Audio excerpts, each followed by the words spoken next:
Meus queridos irmãos, minhas queridas irmãs, iniciamos mais uma vez o nosso programa Testemunho de Fé. Quero acolher você com grande alegria, que quem fala é o Padre Paulo Ricardo, e convidar para nos próximos minutos juntos refletirmos a respeito da Palavra de Deus que a Igreja nos propõe nesse domingo. Esse domingo, 6 de agosto, é um domingo especialíssimo. Por quê? Porque a Igreja interrompe o seu ciclo dos domingos do tempo comum para celebrar a festa da Transfiguração do Senhor. Nem sempre nós temos essa festa num dia de domingo, mas vamos aproveitá-la, né? Porque é raro que aconteça isso, e poder refletir a respeito desse mistério da Transfiguração. Também estamos na proximidade da memória de São João Maria Vianney, o padroeiro dos párocos, né? E de forma especial aqui no Brasil também celebramos o Dia do Padre, o dia que nós festejamos a vocação sacerdotal. Então, diante desse contexto, vamos então pegar o mistério da Transfiguração e lê-lo debaixo da chave de leitura da vocação sacerdotal, né? É interessante nós olharmos para estes três futuros sacerdotes, Pedro, Tiago e João, que são admitidos por Jesus a este momento de manifestação da sua glória, que é a Transfiguração. Bom, antes de comentarmos o Evangelho e o mistério da Transfiguração, eu só gostaria de iniciar o programa deixando aqui uma notinha de rodapé, né, para aqueles que são estudiosos da Bíblia, da teologia, principalmente os padres. Eu sei que existe uma moda, né, exegética, de considerar que o episódio da Transfiguração é uma invenção, ou seja, que ele não aconteceu historicamente. Por quê? Porque as pessoas acham que isto diminui Jesus no seu esvaziamento, né? No seu mistério de que ele é Deus, glorioso no céu, sim, mas que ele se esvaziou a si mesmo, assumindo a forma de servo, obediente até a morte e morte na cruz. Então, há uma tendência de se dizer que isso não corresponde ao Jesus histórico. Eu devo dizer para vocês desde o início que eu acho que o episódio da Transfiguração aconteceu historicamente e é do jeito que está narrado ali nas Sagradas Escrituras. E eu não vejo por que é que ele diminui o fato de Jesus ser igual a nós em tudo. Por quê?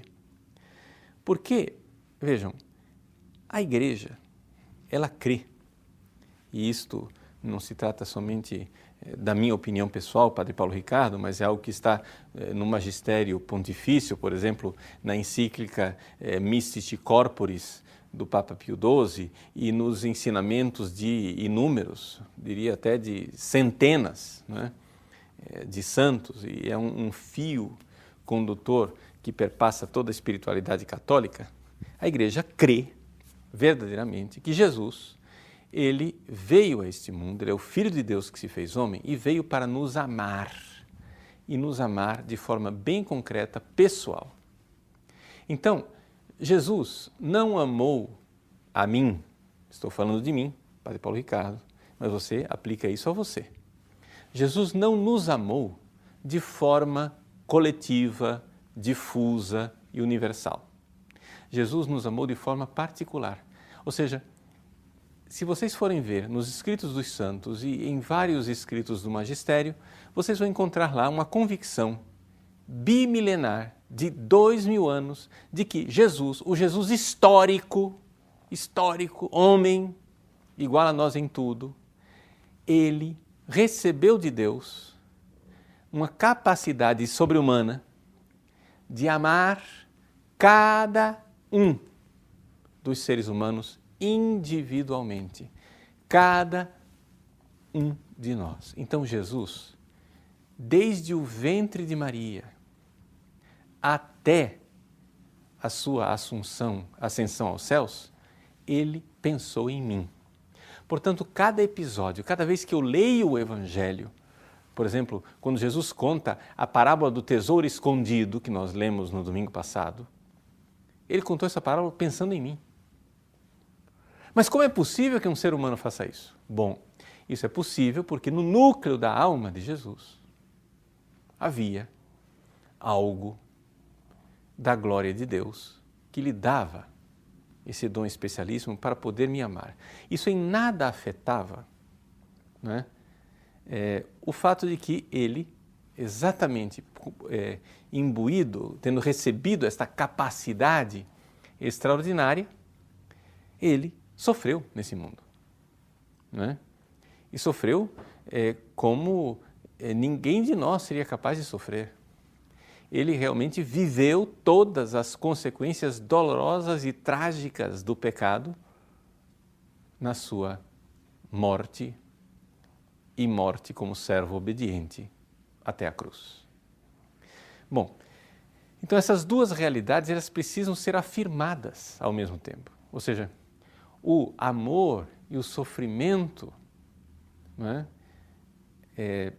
tremendo de nosso Senhor Jesus Cristo e ao mesmo tempo um amor pela humanidade, onde Jesus, lá há 2000 anos atrás, na sua vida histórica, pensava em cada um de nós, individualmente e o tempo todo. Porque no núcleo da sua alma nós estávamos lá presentes. É aquilo que em teologia, a explicação teológica disso, que são outros 500, é que Jesus tinha no núcleo da alma, só no núcleo da alma, ele tinha a visão beatífica. Mas isso é uma explicação teológica. O fato é que a fé da igreja, né, com explicação ou sem explicação, crê nisso, que Jesus tinha essa capacidade que lhe foi dada por Deus. Então, existe algo, né, de glorioso lá no núcleo de nosso Senhor Jesus Cristo, no núcleo da sua alma, na intimidade do seu coração. De tal forma que, quando eu, hoje, em 2017, peco, Jesus, lá na sua paixão, está vendo o meu pecado e está sofrendo com isto. E quando eu me converto, quando eu vou fazer uma visita ao sacrário, quando eu faço algum ato de virtude, Jesus, há 2000 anos atrás, está vendo o meu ato de virtude e está recebendo a minha consolação. Esta é a fé da igreja quando, por exemplo, nós falamos de reparação ao Sagrado Coração de nosso Senhor Jesus Cristo. Por quê? Vamos reparar o quê? Como é que a minha ofensa hoje, em 2017, pode ofender Jesus lá atrás, né? Só pode ser de um jeito, que ele lá atrás esteja vendo a mim hoje, em 2017. Então, e como é que eu posso reparar e consolá-lo? Porque ele está vendo, porque isso não é possível que esteja acontecendo no céu, porque no céu Jesus não pode mais ser objeto, ele não pode ser, ele não é sujeito de sofrimento. No céu Jesus não sofre mais. Então, como é que eu posso dizer que o meu pecado faz Jesus sofrer? A igreja sempre acreditou, né, nessa realidade que Jesus histórico, ele, homem, igual a nós em tudo, porém, era homem, né, unido à segunda pessoa da Santíssima Trindade, com a missão especialíssima e sobre-humana de amar toda a humanidade e de amar a humanidade até o fim, né, até as últimas consequências.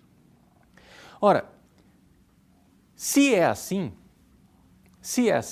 não é absolutamente problemático que Jesus, que viveu na sua forma de servo, no esvaziamento, na sua forma kenótica de servo humilde, ele, em algum momento, exatamente para corroborar a fé dos seus apóstolos, dos seus futuros sacerdotes, ele resplandeça a sua face gloriosa, mostre algo de sua glória íntima, né, para que a fé ali pudesse surgir.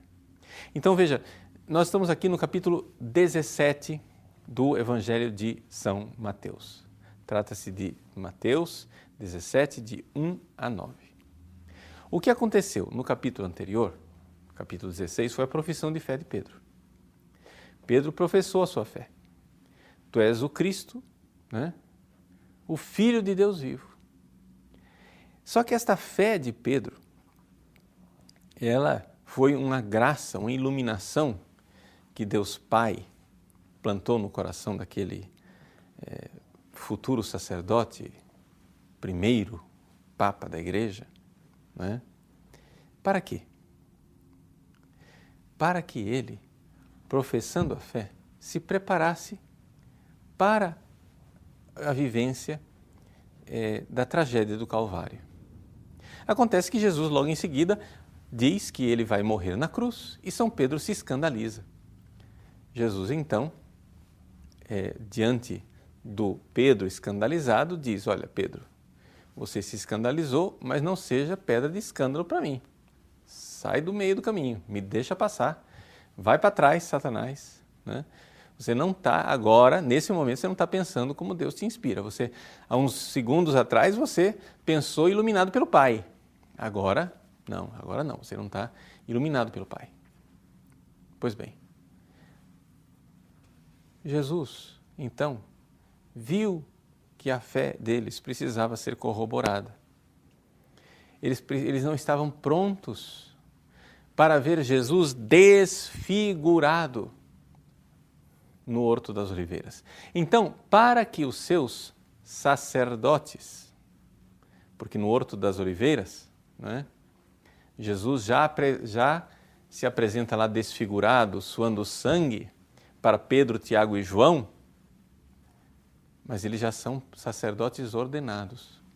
Então, para que os seus sacerdotes estivessem prontos para assistir ao drama do Cristo desfigurado no Horto das Oliveiras, Jesus aqui leva esses 3 seminaristas, né, que ainda não eram ordenados sacerdotes, para o Monte Tabor. E como seus amigos, ele revela a eles esta luz interior. De tal forma que essa experiência da luz do Cristo pudesse iluminar e corroborar a fé destes que um dia seriam sacerdotes. Jesus se apresenta ali, Moisés e Elias dialogam com ele a respeito da paixão e, ao fazer isto, os 3 apóstolos, Pedro, Tiago e João, estão ali recebendo a capacidade de ver que aquilo que Jesus acabou de prever, ou seja, a sua morte na cruz em Jerusalém, não é algo, digamos assim, que vai ser uma fatalidade imprevista, um acidente e um acaso. É algo que já está nas Sagradas Escrituras. É algo que Moisés e Elias, ou seja, a Torá e os profetas, já contêm. É um segredo escondido, né, por Deus, que agora se revela ali diante desses apóstolos. Portanto, a transfiguração de Jesus para os apóstolos é uma luz que Jesus quer dar a eles para que eles vejam a luminosidade da paixão, a luminosidade da cruz. A cruz é apresentada no seu lado glorioso, que eles não serão capazes de enxergar assim, de forma tão explícita e clara na paixão. Na paixão tudo isso vai estar escondido, mas na paixão já existe, está lá na paixão, com todo o sofrimento de Cristo, verdadeiro, real, nada de farsa. Ele sofreu e sofreu verdadeiramente, sofreu tremendamente e sofreu mais do que qualquer um de nós seria capaz de sofrer. Com todo aquele sofrimento, havia algo de secreto no íntimo da alma de Cristo, que era o fato de que ele estava vivendo ali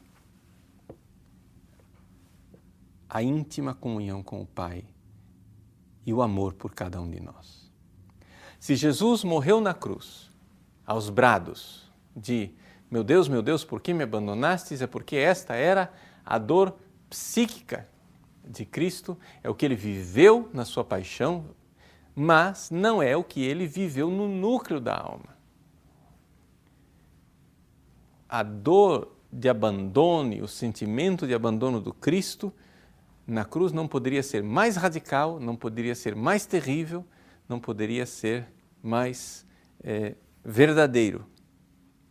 Porém, ao mesmo tempo, ele, no íntimo da sua alma, estava unido com o Pai.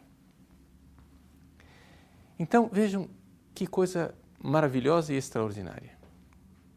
Jesus leva os seus apóstolos para o Monte Tabor para prepará-los, para que eles tenham fé. E destes três queridos, desses três apóstolos escolhidos dele, amigos prediletos, Pedro, Tiago e João, somente João irá, digamos assim, passar na prova, passar no teste, né? Por quê? Porque João permanece e vai com Jesus até o Calvário. Ele verdadeiramente, né, ele soube aproveitar aquilo que é essa teofania, essa manifestação de Deus, né, ali no Monte Tabor, na Transfiguração. Por quê? Porque a finalidade última de Jesus se mostrar e mostrar toda a sua glória escondida ali no Monte Tabor é a mensagem final da voz do Pai, que diz: este é o meu Filho muito amado. Vejam, Jesus é muito amado, e quando vocês, apóstolos, né, virem Jesus abandonado, escorraçado, né, aparentemente, né, deixado por Deus, vocês não duvidem nisso que eu estou dizendo para vocês. Este é o meu Filho amado, no qual eu pus todo o meu agrado.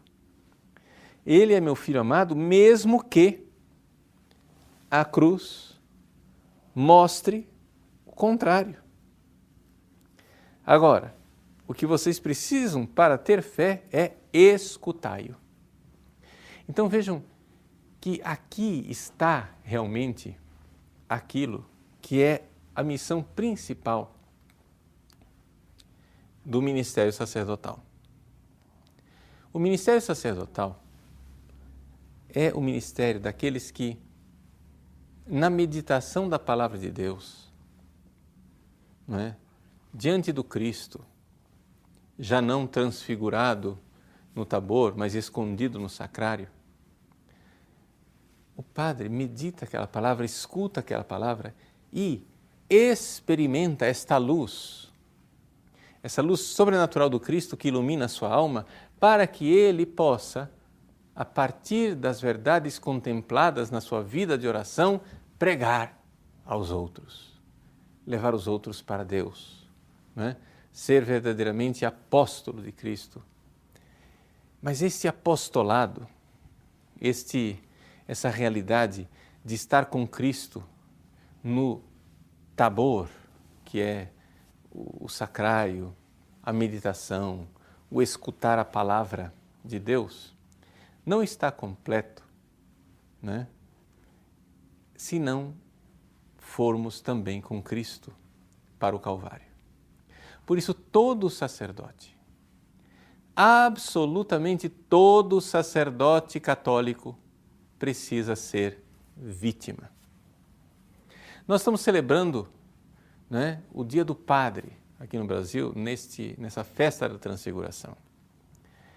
Aqui no Brasil existe uma certa moda teológica que não foi inventada aqui, isso aí eles apresentam como sendo teologia latino-americana, mas isso nada mais é do que teologia protestante alemã, né? Eles vêm com essa moda protestante alemã de que o padre, ele não é sacerdote, né? Porque a palavra sacerdote, essa função de sacerdote é um poder e isso cria uma desigualdade no povo de Deus, né? E, portanto, o padre nada mais é do que o servidor do povo. Não, o padre é servidor do povo, sim, mas não há dúvida de que o padre também é sacerdote. Mas como é que aconteceu isso na Igreja Católica? Por que é que agora, depois do Concílio Vaticano II, todo mundo agora, a moda é dizer que o padre não é sacerdote? Sabe por quê? Porque antes do concílio já tinha um problema, né? As coisas, os males da Igreja não nasceram com o Concílio Vaticano II. Eles já estavam lá sendo gerados há muitos séculos. Aliás, se a gente for olhar, traçar a linha, nós vamos encontrar a origem dessa crise, inclusive na Idade Média. Mas, sem ir tão longe, antes do concílio, nós vamos ver que os padres começaram a deixar de ser vítima. Por quê? Porque um sacerdote católico precisa ser sacerdote como Cristo é sacerdote. E como é que o Cristo é sacerdote? Ele é sacerdote e vítima. Quando os padres, ao longo dos séculos, usaram a batina preta, eles não usavam a batina preta porque aquele negócio era uma roupinha elegante e eles vaidosamente se apresentavam, como umas dondocas bem vestidas. Nada disso. A batina preta é uma mortalha de um homem que se ofereceu em sacrifício. Ou seja, um sacerdote não é um homem. O sacerdote é o sacrifício de um homem. Então, já antes do concílio, se via um pouco esta tendência do padre ser sacerdote, se apresentar como sacerdote, mas nunca as pessoas recordavam o quanto o sacerdote precisava ser vítima. Ou seja, precisava se entregar, como Cristo se entregou. Ou seja, é mais ou menos o que acontece com as famílias. Nós estamos no mês de agosto, mês das vocações aqui no Brasil, e semana que vem nós vamos celebrar o Dia dos Pais. Então, vamos celebrar esse mistério da família. Ora, quando a gente vê lá na Bíblia que mulheres, sede submissa aos vossos maridos, ninguém mais quer que o marido seja o chefe da família, porque isso é uma coisa de poder, né? De opressão. Mas a gente se esquece de lembrar que Jesus, quando falou, através do apóstolo São Paulo, mulheres, sede submissas aos vossos maridos, ele também disse, maridos, amai vossas esposas como Cristo amou a igreja. E como é que o Cristo amou a igreja? Amou a igreja como vítima, se imolando em holocausto e derramando o sangue dele para salvar a sua esposa. Então é evidente que um homem, um pai de família, só tem direito de se apresentar como o chefe da sua família se ele estiver derramando o sangue dele pela sua família. Se ele é simplesmente um crápula, é evidente que ninguém vai se submeter a um calhorda. A mesma coisa o sacerdote. Ora, eu não vejo que haja dificuldade nenhuma numa comunidade cristã de se submeter ao poder do sacerdote se eles virem que o seu sacerdote, como São João Maria Vianney, está derramando sangue por eles. João Maria Vianney, antes de converter a sua paróquia, ele se ofereceu como vítima, com as suas penitências, com os seus sacrifícios. E então, uma vez que os paroquianos começaram a receber os frutos espirituais daquele amor, a graça que brotava, né, daquele amor de um santo sacerdote que se oferece como vítima, as conversões começaram a acontecer. Não por técnicas de oratória, porque Vianney não era um grande orador, não por técnicas pastorais, porque Vianney não era um grande organizador pastoral, mas simplesmente por uma coisa, porque Vianney era um sacerdote que amou os seus e amou-os até o fim como vítima imolada no altar. Quando ele oferecia o sacrifício de Cristo no altar, ele se oferecia junto. E isto é o que se espera de um sacerdote. Jesus, nesta festa da transfiguração, ele sobe ao Tabor, porque ele espera que um dia os seus sacerdotes subam ao Calvário.